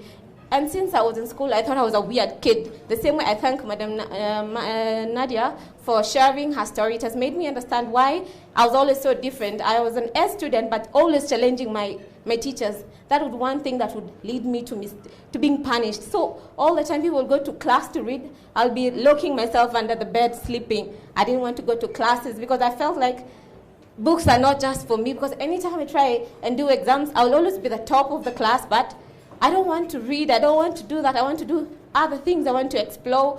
And with exploring and trying to find myself is when I realized that I didn't have the right people to understand me, I didn't have the right partners. They would abuse me and tell me, you're crazy, you're always crazy because you're on medication, you're crazy. So they took my situation as I was a crazy person. And I had to beat that stigma and come out and share it with people, because depression is something that we go through in this generation. We have to accept it. It's a very serious issue that you cannot even see, your friend cannot see it. But our own youth are scared of being judged. Someone can share the story out and they celebrate you for being tormented. I wish there was a way that we can just have therapists doing it online. You can call someone and talk to them. Because my friends didn't even talk to me. They just went and committed suicide without even talking to anyone. They used to keep things to themselves because of fear of just being judged and all. But the first thing about mental illness is just accepting yourself. And once you accept yourself, you have to learn what you're going through. Yeah, that's all I can say. Thank you so much. Yeah. So some very inspiring words. So ladies and gentlemen, I want to thank you so much for allowing me to carry you to this point. Right now, I want to hand it over to Mr. Eddie Kimani, who's going to be taking us through the program from this point forward. Thank you. All right, the conversation continues. It is hashtag Mindfest 2020 right here at the Chiromo Mental Health Hospital. And we are having a conversation, and it's been an amazing 1 hour of various conversations that has really opened up the whole conversation today as we celebrate the World Mental Health Day. Now, for those who do not know, the World Mental Health Day theme, as I told you, this is the 28th year. The theme this year is greater investment and greater access. And as you heard from the CAS, Nadia, the government is actually working around the clock to make sure that they implement the task force report that was led by the chairman of the report, the committee that is, Dr. Frank Jenga, which had an amazing collection of 15 recommendations, which when implemented and when they are activated, I can guarantee you this conversation will have stepped up miles and miles ahead, especially for us as a country and as a people. Now, remember, this is all about creativity. And we are here with a gentleman who is actually an amazing artist, Mr. Charo Mtsuma. Did I say it right? Mutsumi. Yes, he spoke to us about his challenges with bipolar, and we just want to delve in a little bit more. We heard from the ladies, and they've told us their stories, and I believe stories are important. And when we hear a story from somebody who has a lived experience, we learn something. So, Charo, when did it dawn on you that that bipolar was what was ailing you at the time? Okay, it took me quite a long period to come to the realization. Of course, at the extreme moment, I had to be admitted. So I was admitted here for a case of bipolar condition. So I found a manageable way for me to cope with the condition is actually to be cognizant and be able to recognize certain triggers which might actually push you, to now experience some of the severe symptoms which come with bipolar. And I'm sure you have your own way of coping with that. For you to even be able to come up with amazing art that you've presented here today, just very shortly, how do you cope with that? And is it something that now you do to even, not only just to do it as work, but to just deal with what you're going through? Yeah, of course. My artwork, I will say, is a very effective means of me to, it's therapeutic. Yes, so in that sense, whenever I'm doing my art, I know that I'm following a passion, which I'm really passionate about, and focus, which also helps me to, get a sense of achievement, with the things I'm doing, art specific. All right, thank you very much. That is Mr. Charo Mutsumi. You can have your seat. I'll hand you over back to Tamima. Right, so right now we have a musical special from you, from all the way from Mombasa with La Rota. Take a look. Hi, I'm Laureate Rota, commonly known as La Rota, an Afrofusion musician from Mombasa, Kenya. And I welcome you all to Mind Festival 2020. What I can say is the song that I'm about to perform is called Grateful. I wrote it at a time when I was also depressed, and I want to encourage someone out there who's going to listen to this song that depression is something that it can take a lot of time before it comes to an end, but I want to encourage you through this song, so listen to it and enjoy it.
Peace of mind.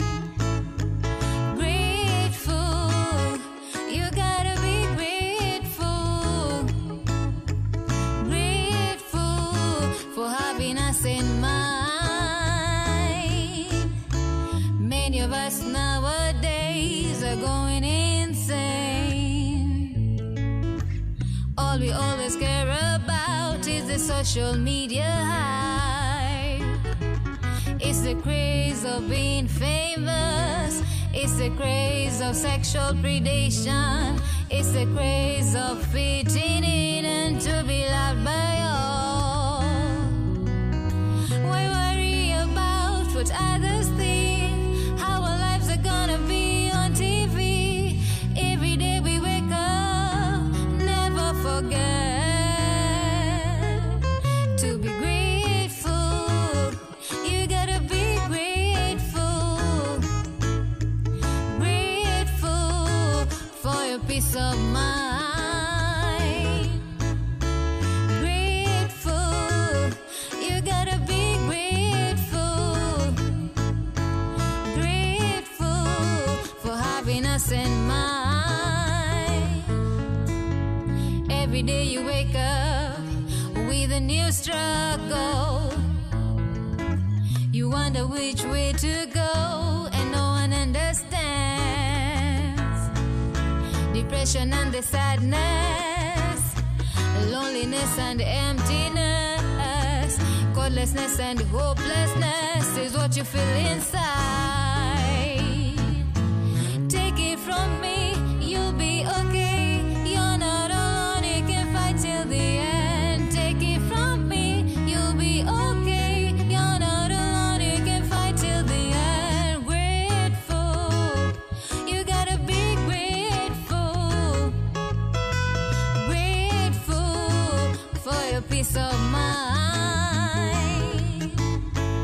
Grateful, you gotta be grateful. Grateful for happiness in mind. Oh, oh, oh, oh, oh, oh, oh, oh. Grateful, grateful, grateful. You gotta be grateful. Grateful, grateful, grateful. You gotta be grateful. You gotta be, you gotta be, you gotta be grateful. You gotta be, you gotta be, you gotta be grateful. You gotta be, you gotta be, you gotta be grateful. You gotta be, you gotta be, you gotta be grateful.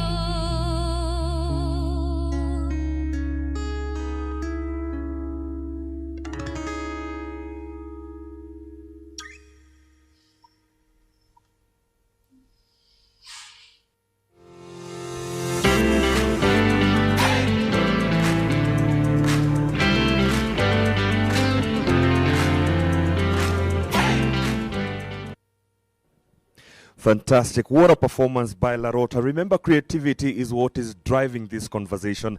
Loretta, all the way from Mombasa, and the full name is Loretta Rota. And she is an artist based in Mombasa, and I can tell you, is an artist that we need to keep on watching. Creativity is a very important ingredient in this conversation, especially for the youth. And right now, of course, the pandemic has forced us to embrace a new normal, and creativity has not been left behind. There's so much going on, and the youth are really doing a lot of good and positive things out there. Right now, I'd like to introduce a very unique band by the name of Nyuru, and they are going to perform. How many songs are you going to perform? They're going to perform 2 songs, and again, creativity. I'm enjoying this. The vibe here is good, the energy is amazing, and I'd like to now hand you over to Nyuru, the band. Karibuni. Thank you so much. My name is Shazi. Is Thank you very Edu. much for the submission from Together we Brian's go Art by Poetry. I am the Brian name Nyuru Marshall Band. from London, Ontario. And for us, mental health is very important. And I'll start by saying my own story. A while back, I experienced mental breakdown. I was having issues from my family, my band, and I have a scar here as a result of my mental breakdown. And maybe a story for another day. I'm avoiding not to break down, so yeah. The first song is called Perfect Place.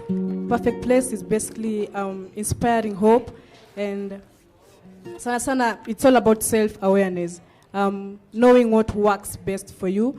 And as Nadia says, the only person who can know what works best for her or for him is you.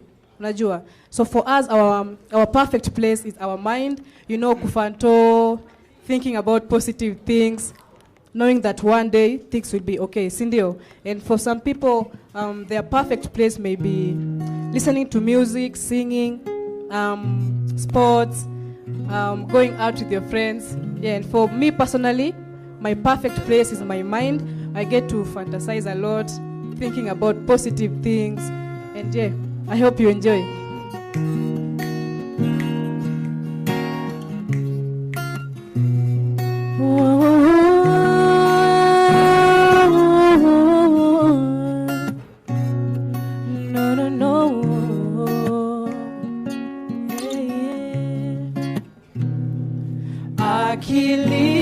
Akilini nitawaza, in my mind is a perfect place, kila wakati ni furaha, sibabaiki kuwaza, in my mind is a perfect place, kila wakati ni furaha. Akilini nitawaza, in my mind is a perfect place, kila wakati ni furaha, sibabaiki kuwaza, in my mind is a perfect place, kila wakati ni furaha. Ndoto naziona, nina mpenzi chumbani, najihisi nina raha. Moto moto moto umewaka sana, yeah, yeah.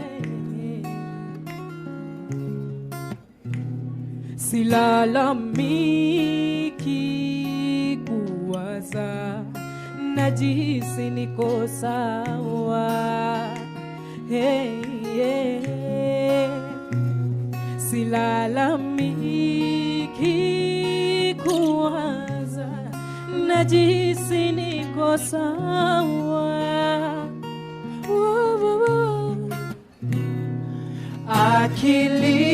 Akilini nitawaza, in my mind is a perfect place, kila wakati ni furaha,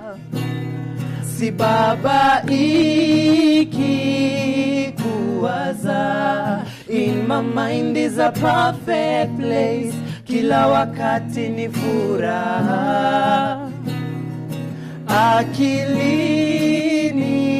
nitawaza, in my mind is a perfect place, kila wakati ni furaha, sibabaiki kuwaza, in my mind is a perfect place, kila wakati ni furaha.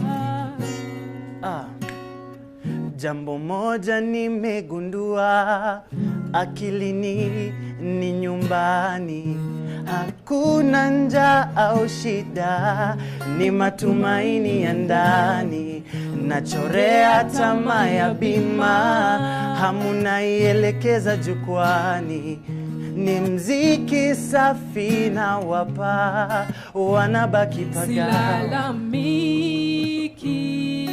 kuwaza, najihisi niko sawa, hey, yeah. Silalamiki kuwaza, najihisi niko sawa, yeah. Akilini nitawaza, in my mind is a perfect place, kila wakati ni furaha, sibabaiki kuwaza, in my mind is a perfect place, kila wakati ni furaha. Akilini nitawaza, in my mind is a perfect place, kila wakati. So it's a simple song, tunaweza imba sisi wote. Akilini nitawaza. In my mind is a perfect place. Kila wakati ni furaha. Come on again. Si baba ikikuwaza. In my mind is a perfect place. Kila wakati ni furaha. One more time. Doing good. Akilini nitawaza. In my mind is a perfect place. Kila wakati ni. So if you can snap, twende. Si baba ikikuwaza. In my mind is a perfect place. Kila wakati ni furaha. Again, you're doing good. Akilini nitawaza. In my mind is a perfect place. Kila wakati ni furaha. Si baba ikikuwaza. In my mind is a perfect place. Kila wakati ni furaha. Furaha, furaha, oh, ni furaha, ni furaha. Yes. Ladies and gentlemen, we go so by the much. name Nuru on all platforms. I hope you've enjoyed. Give it up for the guitarist. Jina yake ni Tony, and as we are here, it's okay not to be okay, sindio? So, and the next song that we're going to do inaitwa Kesho. It's a simple song. It's about tomorrow, the word kesho. You know, hatujui kesho iko aje, sindio? There's no one anajua kesho iko aje. We plan, tunafanya vitu zote. We say, from now on, I know tomorrow I will be, actually, nikiwa mtoi niko jonda kuwa pilot. Yeah, at least I'm in the air with this music. So, the next song inaitwa Kesho. It's about hope. Tuamini kesho kila kitu iko sawa, si ndio?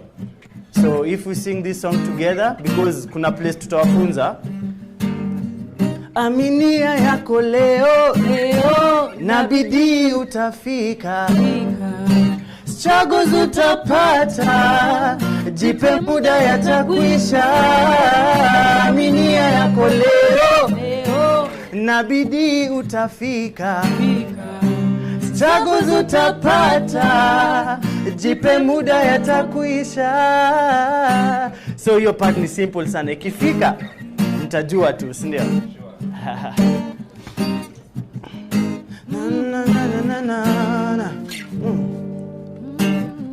Nina tabu on my side, kitabu changu pipa with the story of my life. Niko kejani bila stima, ninja inanisukuma kila wiki mama pima. Tabasamu nayo pia ilifichika, usoni misioni ndoto pia zilizimika. Don't judge my book, wesikiza story. Kinywa chungu kuongea, masaibu ndani ni kama moto, ila bado naificha. Don't judge my book, wesikiza story. Kinywa chungu kuongea, masaibu ndani ni kama moto, ila bado naificha. Kesho ya jana hairudi, nivumilie. Kesho minawe mpaka kifo. Kesho ya jana hairudi, nivumilie. Kesho minawe mpaka kifo. Ng'ang'ana kutafuta riziki, hii mziki tanitoa kwenye dhiki, iwe daraja ya kuwabariki, na bila hiyo siridhiki. Baba na mama na ahidi italipa, jukwani mashabiki washajipa. Baba na mama na ahidi italipa, jukwani mashabiki washajipa. Yeah, yeah, yeah, yeah. Yeah, yeah, yeah, yeah. Yeah, yeah, yeah, yeah. Don't judge my aibu kusikiza story, kinywa chungu kuongea, masaibu ndani ni kama moto, ila bado naificha. Don't judge my book, kusikiza story, kinywa chungu kuongea, masaibu ndani ni kama moto, ila bado naificha. Kesho ya jana hairudi, nivumilie. Kesho ninawe mpaka kifo. Kesho ya jana hairudi, nivumilie. Kesho minawe mpaka kifo. Nasema kesho ya jana hairudi, nivumilie. Kesho minawe ando ipatie tu. Aminia yako leo na bidii utafika. Kwani hamjakula? Come on, the energy, twende.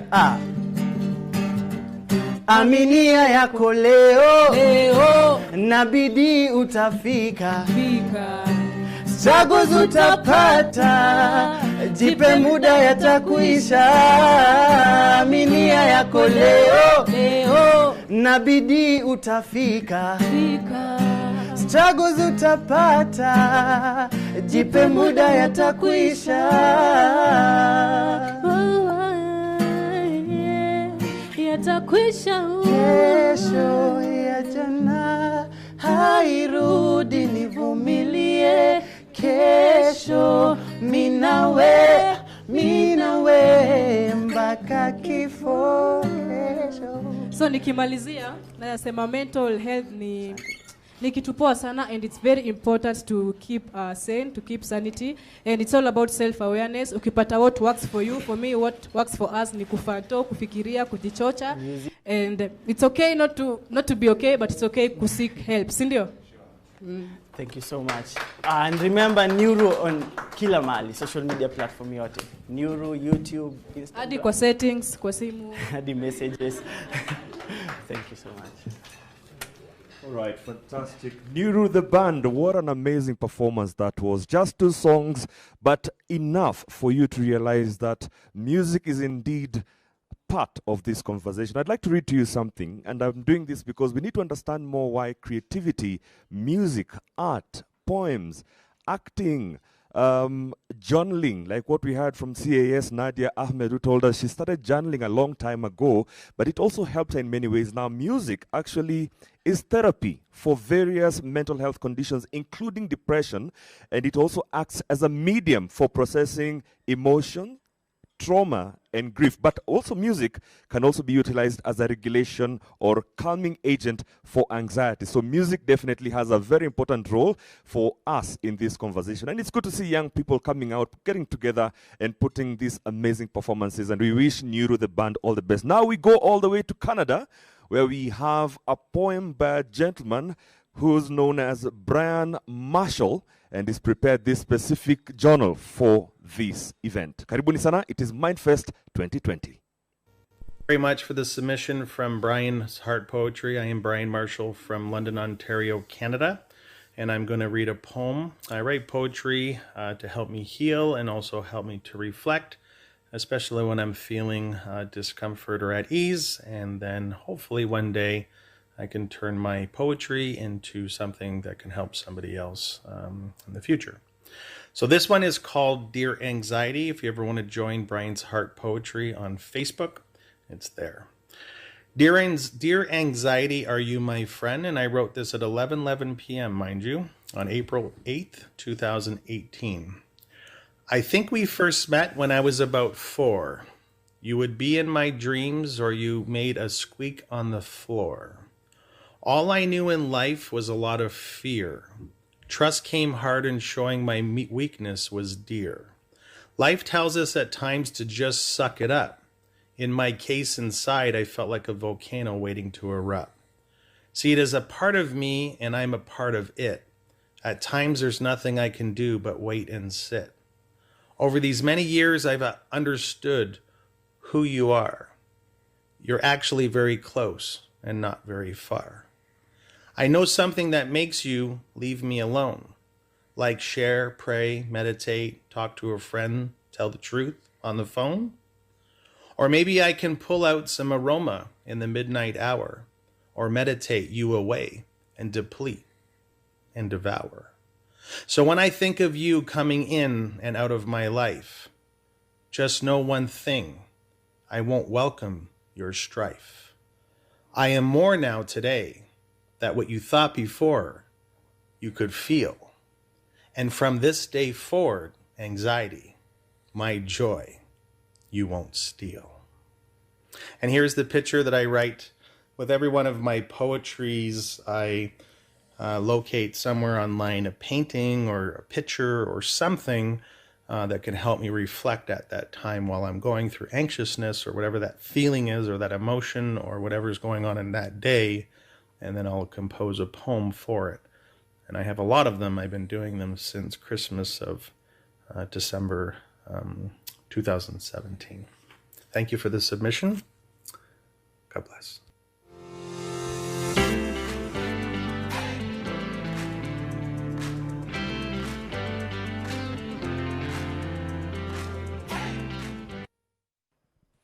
Right. The energy continues to become very strong as we have individuals sharing their deepest thoughts. And remember, also spoken word is a major part of this conversation in creativity. That was Brian Marshall all the way from Canada, and he's told us a story. It just reminds me what Dr. Frank Jenga mentioned to us here, the story about the former Prime Minister Winston Churchill about the big black dog. We have all different ways of embracing our mental health issues. And this is just one of them, writing down and sharing your thoughts. Because again, when you get too closed in, it might be a challenge in dealing with this from time to time. Right now, we'd like to introduce also an amazing story done together by Akili Huru. This is a men's mental health video. Karibuni sana. It is the Mindfest 2020.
Akili Huru there with that video, Men Cry.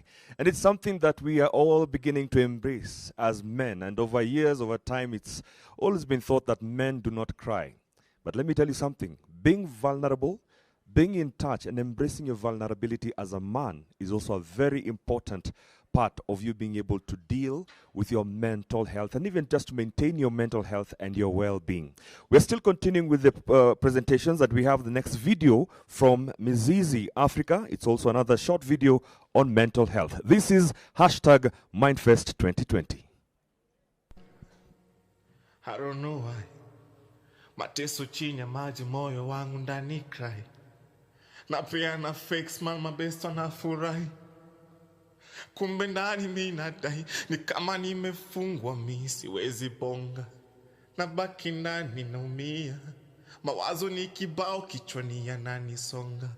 Na siwezi kujiachilia. Najua mwanaume ni kujikaza. Nikijaribu bonga nitalegeza. Na ni vipi mabesto wangu watanibeba. Wataniona kama nimezembea. Inanibidi mimi nyamaze. Nikijaribu juu chini bora njikaze. Staki nije niwashangaze. Mtaharibu jina langu mulisambaze. Inanibidi mimi nyamaze. Nikijaribu juu chini bora njikaze. Staki nije niwashangaze. Mtaharibu jina langu mulisambaze. Hivi ni vita vyangu vya kindani. Napigana vitamina nani. Hivi ni vita vyangu vya kindani.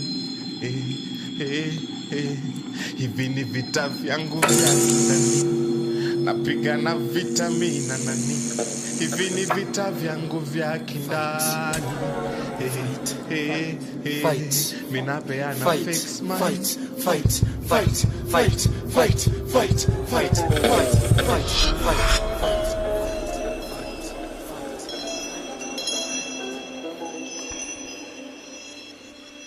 On the red corner, ni thoughts zangu. On the blue corner, ni thoughts zangu bado. Zina exchange blows, quick and fast. My mind ring, inner self the audience. Tayari kuendelema, thoughts versus thoughts. Punch against punch, soon takuwa knocked out. Lakini strong to wangu, strong to wangu, strong to wangu, to wangu. Siezi share nae. He battled to fight alone till the end. Strong to wangu, strong to wangu. Punching gloves, shageuka rifles. Inner emotions in a aim against each other. Inner self go right in the middle. Shots fired, niko badly wounded ndani. Lakini strong to wangu, strong to wangu. Hapa kuna ceasefire, na shoot till the last bullet. So natumia smile ka bandage, kucover up zile dents niko nazo moyoni. Kuishia normal life ndio become my bulletproof. Ndio wasi notice, strong to wangu. But my mind is a crime scene. But my mind is a crime scene. Do not cross. My soul was murdered in cold blood. I'm a dead man walking. Strong to wangu, strong to wangu. But I give life to others through my deeds. Cause sitaki wafike place nimefika. Kushare smile in public, but kushe tears in private. Niko at peace with others, but inner self iko in conflict. It's a war zone, nuclear weapons about to be launched. I'm at emotions, stress isha take cover. Bitterness iko on the front line. Anger me call for backup, loneliness in the restock. Dilemma iko on their marks, ready to fire. Strong to wangu, reach the sniper. Silence the mass murders. Solitude to army. One man army. Strong to wangu. Lakini hizo ni za kindani. Za nje nimeshikilia kamba mkononi. On the red corner ni thoughts zangu. On the blue corner ni thoughts zangu bado. Sin exchange blows, quick and fast. Strong, strong, strong. Inanibidi mimi nyamaze. Nikijaribu juu chini bora njikaze. Staki nije niwashangaze. Mtaharibu jina langu mulisambaze. Hivi ni vita vyangu vya kindani. napigana vitamina nani, hivi ni vita vyangu vya kindani.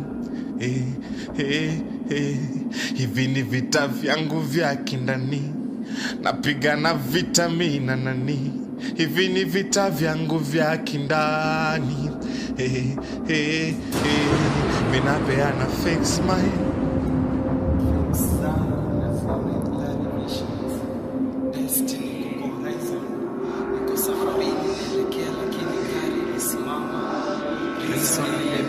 barabara iko hali maututi, niko na determination ya kutrek, but obstacles zilinifanya kiwete long before nipate nauli ya gari. Support and love from family, nitafika, but what's someone to do? The family's a phrase, just a phrase. Love ilipoteza meaning, so ni kama ku left. I did right, but all my rights ilikuwa abused. What's the use?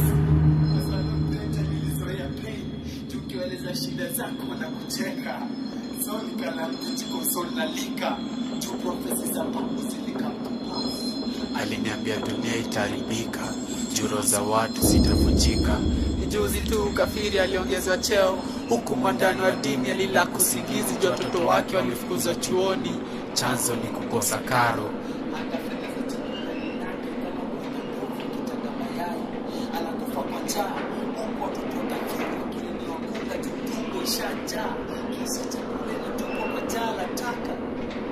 najua njaa, siko written all over my body, so naficha na nguo navaa. Just stress ako nazo, staki mzigo impunguzie uhai. Bila kiatu na chale carpet nilikotoka, so usiniambie nikuonyeshe scars. Juni pain nataka kuforget, pain nazidi kuregret, pain nataka kuforget, pain nazidi kuregret. Demons in my head, so nasafa huku ndani, kikoja male bado kwa bahari ambako mwisho uonekani. Demons in my head, the calm on my face is an ongoing scene. My skin is on fire, I burn from within. I'm in the darkest, deepest place one can travel alone. A solo journey filled with struggles and groans. Thoughts begin to eat away, makes me want to end it today. Cluttered mind, cluttered thinking. It's hard to keep in touch with what's happening around me. People say I have a lot going for me. I'm sorry, but I just can't see. I can't see because the worst enemy is not my life, but inside of me makes me want to end it today. If I turned around and walked away, will you notice I'm gone? When you look at me, do you see the smile on my face? Or do you see the tears I fight to hold inside? I try to ease the pain. A fallen effort with no gain. The calm on my face is an ongoing sin. No one will save me.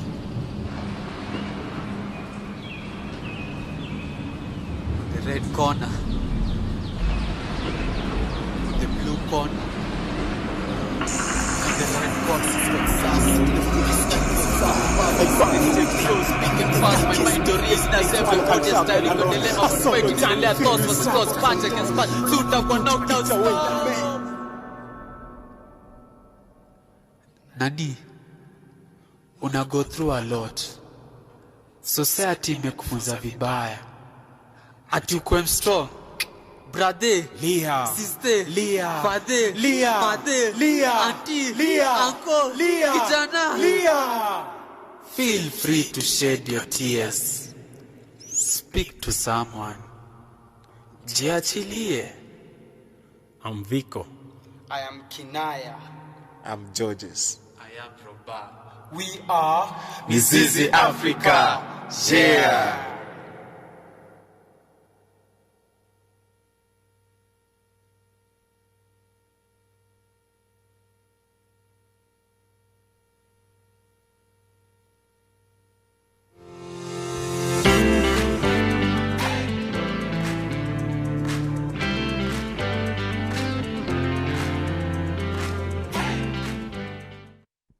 Mezizi Africa, the stories continue to uplift us. It might look or sound as something different, but then again, what is there not different about life? We are here to learn and see that creativity, as much as these are young people who are trying to carve their way around using what they know and their talent to be able to talk to us. Remember, the society, we have to have mirrors that reflect, and when you see a story like this and you see and hear such music, it should be able to make you to reflect where you are in life. But right now, I hope you have really benefited from all these presentations that we've had, the talks, the conversations, and we hope that this Mindfest 2020 is not the only one. We hope to have many more to come over the years, because when we're looking at this conversation, it is for the long term. And I'm really, really grateful that you found time to join us here on Facebook and YouTube.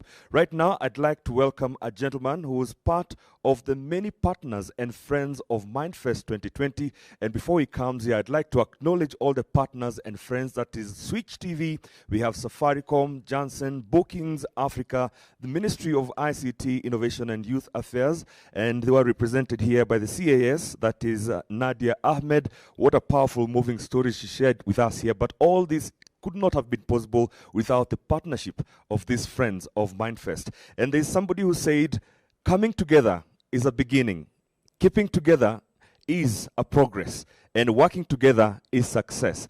And it's through holding hands through such initiatives that we can all progress and move these very important conversations. For now, let me welcome for his remarks, that is Mr. Eric Otieno from Bookings Africa.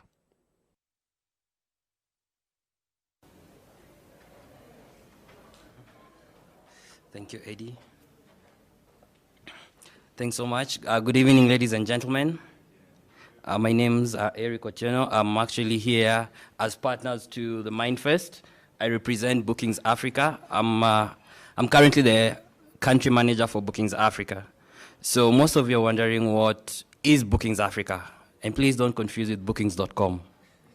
We are not a hotel booking site. We are actually an online marketplace for creative talents across Africa. And we encourage digital work that can be done both virtually and physically. That means if you are a makeup artist, like Teresa behind there, if you are a musician, if you're a dancer, if you're a comedian, you can actually sign up to Bookings Africa for free and be able to get bookings from anywhere across the world. Currently operate in Kenya, Nigeria, and South Africa. So why are we here as Bookings Africa? And I think most of the speakers who came here before me mentioned how creativity and mental wellness are linked together. So we came here today because we want to support creatives. We want to give them a platform to monetize their skill set. One thing that happens in our country today is that most young people who are creatives are not able to use their talents to actually access financing. No bank will give you a loan because you're a creative. But now we are changing that narrative. We are making all the young creatives, we are turning their creativity into monetizable careers, all right? And that means that from Bookings Africa, you're able to walk into a bank because you have your payment history and you're able to access financing. Enough about Bookings Africa. Mental wellness. This is something that we as a company consider to be very, very important, not just for us as a company, but also for the well-being and the general development of the society. When the pandemic hit a few months ago, we sat down and we asked ourselves, what could we do better? What could we do differently? And we decided to add a few more verticals onto our online platform. And one of the verticals that we did add is counselors, online counselors. And we did this because we realized that there's a lot of gender-based violence. There's a lot of people suffering mentally, but they don't know how to access a counselor. It was until recently that I realized counselors are easily available. You can walk into a facility and get assisted. But that's not the case for most Kenyans. So Bookings Africa has actually made it possible for any Kenyan, for anybody across this country to access counselor online. And I'm looking forward to working with Chiromo facility so that we are able to onboard and have the counselors easily accessible.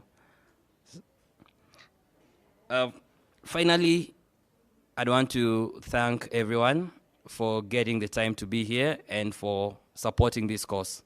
Thank you so much.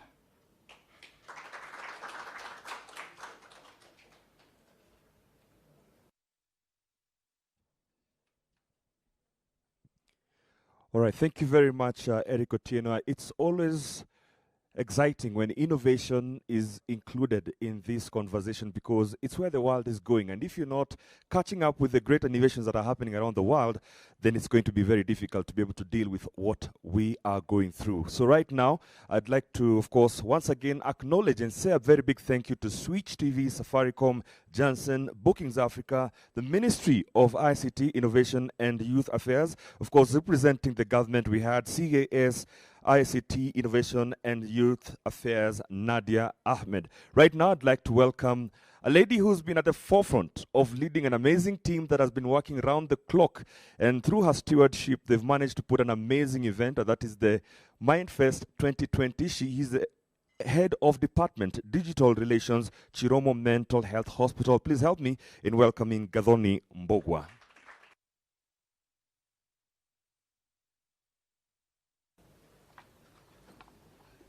Hi everyone, good evening. Hello. This has really been a wonderful afternoon. First of all, I would like to thank God for giving us such a wonderful day today and for bringing us together, giving us the inspiration and the resilience to put this day together and to continue with this journey in mental health awareness. I would like to thank my family, those who are here today and the ones who are watching this from home. Special thanks to Chiromo Mental Health Hospital for this really beautiful space. Indeed, we do have such a great opportunity to reach millions of people through this digital relations department and also through the support that Chiromo Mental Health Hospital gives us. Special thanks to the chairman and the vision bearer, Dr. Frank Njenga. And thank you so much, Mrs. Njenga, for joining us here today. We really appreciate you. Thank you very much to our Chief Operating Officer, Dr. Vincent K. Hongo. We have learned a lot from your leadership. You ensured that you walked every step of this journey with us. We really thank you for that. I would like to appreciate the finance team as well for your continued support to enable us to be able to do this. And we actually look forward to running many more projects moving forward. A special thanks to the digital team, Mr. Adrian Adagi, who is our digital strategist. Hi, Adrian. Yes. Pendo Ochola, Tiffany Day, Dennis Muirori. Thank you, the Dream Team. Your sacrifice to see this day come together has truly been inspiring to me. May God bless you all. The Chiromo Mental Health team at large, the CEE team here today, our housekeeping, our kitchen that made sure that we were all fed very well. We really want to thank you from the bottom of our hearts. Thank you as well to the IT team. And to this day, I would like to thank our chief guest of honor, Madam Kas Nadia Ahmed. I have truly been inspired today as a woman, as a young lady, looking to break ceilings. Your story has really inspired, I'm sure, not only me, but a lot of us here today. We cannot forget our eminent guests with lived experiences. This would not have been possible were it not for you. We really want to thank you and to encourage you to keep speaking from your heart, to sharing your story, because shame dies with exposure. Thank you to every person, not only those who performed here today. I can see Charo and Stan and Pauline Wamoyo, but everybody who sent in their videos from Mombasa, from LD, from Canada. Thank you so much. You have encouraged us today, and you have left a positive mark in our hearts. And today, you have truly embodied what this was all about, that there is so much more to a person than what they are going through. There is so much more to a person than their diagnosis. Asanteni sana. To all our partners who came on board, I have not forgotten you. Mr. Dedan Kihara from Janssen, thank you so much for joining our Chiromo family and for working with us every single day. Thank you as well, Safaricom. Paris Mohoro is here with us today. We look forward to seeing you next week. Thank you. Special thanks to Switch TV for putting together a production team and for working this day with us. Thank you, Bookings Africa, for ensuring that you came on board to provide a space for all our creatives today. We look forward to more partnerships in future as we envision to grow bigger and touch many more lives around us. Yes, just a reminder that this journey does not belong just to mental health professionals, but we all have a responsibility, and we can all make a change from our small spaces, wherever we are, within our family setups, within our workspaces, and within the community. We cannot do this alone, all right? And I would like to welcome you to stand up and clap for yourself for attending this, and to say with me that I am a champion of mental health.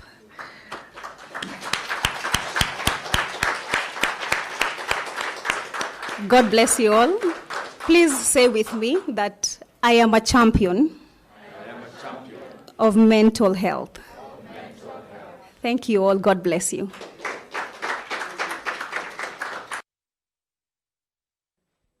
All right, thank you very much, Gathoni. What warm words you've shared with us here. Fantastic work. Can we just give a big round of applause to Gathoni herself? She's really led an amazing team. I can see the chairman is still standing. I think he's very, very happy with this day. So just before you wind up and I'll let you go, I'd like to leave you with a thought. And the thought is, let's share our stories. There's a quote that says, when you share your story, it's like throwing a lifeboat out into the ocean. And anybody who holds onto that lifeboat, that could be the only chance he or she feels that he's like or she's like a somebody. So share stories. Let's talk. Let's engage. And happy celebrations to MindFest 2020, and looking forward to the next one. Thank you so much to Chiromo Mental Health Hospital. And once again, thank you to CAS Nadia Ahmed. Asante sana. And to the team that organized the event. And to you as the participants, for all those who are watching on Facebook and YouTube, asanteni sana. We could not have done this without you. Have a good evening. Kwaherini, and see you next year.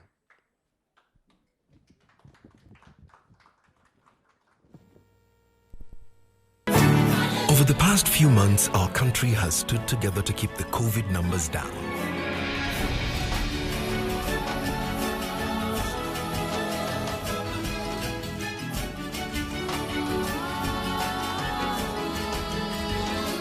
Every day, new numbers tell us the same story, that we never let what we can't do come in the way of what we can. Let's keep going.